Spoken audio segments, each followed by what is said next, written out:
Amis internautes de la radio-télévision Fadris, bonjour, bonsoir.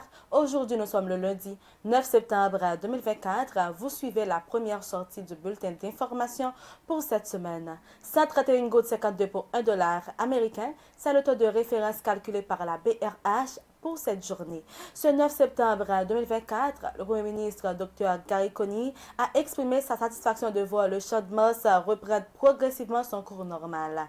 Il a souligné que cette amélioration est rendue possible grâce à la protection assurée par la PNH et les forces armées d'Haïti. La police nationale d'Haïti a procédé à Delma 31 à l'interpellation de Lucine Alexandre, âgée de 23 ans, membre du gang Chien Méchant, La Rose Jeff Canarin, et Pierre VI Schneidin Févilien, 24 ans, concubine du chef de gang de Pierre VI, Wood, ainsi connu, et Sherwin Joboam, concubine du chef de gang de Pierre VI, Augustin, ainsi connu pour leur implication présumée dans des actes criminels. À noter que ces individus sont en garde à vue pour l'instant en attendant les suites judiciaires nécessaires. Lionel Lazare a été désigné comme nouveau porte-parole adjoint de la police nationale d'Haïti selon une lettre datée du 7 septembre 2024 signée par le directeur général AI Ramon Normil. Lionel Lazare a été transféré au service de presse et des relations publiques. Léo, âgé de 32 ans, a tué et brûlé partiellement sa copine Michael, âgée de 23 ans, dans la nuit du 5 septembre 2024. Ce présumé meurtrier a été arrêté par les forces de l'ordre dans la localité d'Écouzé. Et d'après son témoignage, il l'a assassiné parce qu'elle a transféré une vidéo à sa femme qui vit aux États-Unis d'Amérique.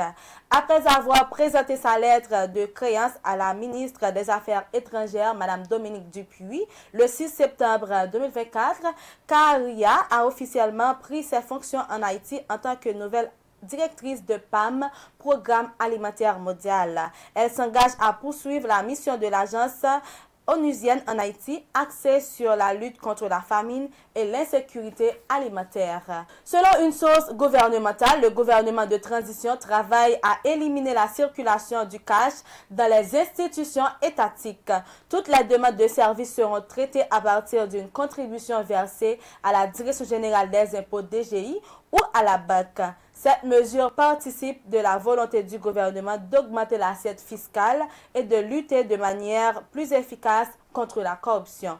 Toutes les institutions seront concernées par cette mesure, qu'il s'agisse des tribunaux ou de l'OAVCT pour les constats, du bureau de l'immigration ou des centres de livraison des documents d'identification ainsi que tous les organismes déconcentrés. À l'échelle internationale, le directeur de la police du Salvador, Mauricio Arriaza, l'une des figures de la lutte contre les gangs armés, est mort dans un accident d'hélicoptère avec plusieurs autres responsables et un fugitif, ont annoncé les autorités du pays. Edmundo González, ex-candidat à la présidence de l'opposition vénézuélienne, s'est exilé en Espagne le 7 septembre 2024 à bord d'un avion de l'armée espagnole. Il est visé par un mandat d'arrêt pour terrorisme et conspiration suite à sa contestation des élections de juillet où il a revendiqué la victoire face à Nicolás Maduro. Les États-Unis et l'Union européenne refusent également de reconnaître la réélection de Maduro.